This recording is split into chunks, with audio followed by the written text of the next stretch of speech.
Hello guys, કેમ છો? બધા મજામાં છો?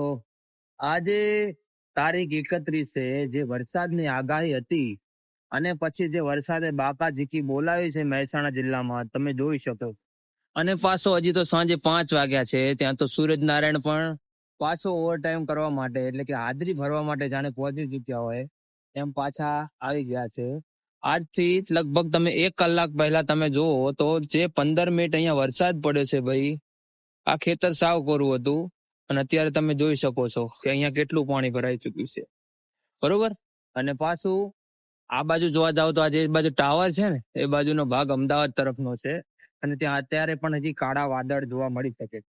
અને આ જો અમારી પાછળનું ખેતર, અહીંયા પણ કેટલો ખરાબ વરસાદ, ખરાબ તો ના કહેવાય પણ એમ કે ખૂબ ભયંકર વરસાદ આવી ચુક્યો છે અને કેટલું બધું પાણી ભરાઈ ચુક્યું છે. જો કે ખેડૂતો માટે આ વરસાદ વરદાન રૂપી સાબિત થાય એવો છે. તો દોસ્તો, તમારા વિસ્તારમાં વરસાદ કેવો પડ્યો છે કોમેન્ટમાં લખજો. ધન્યવાદ દોસ્તો.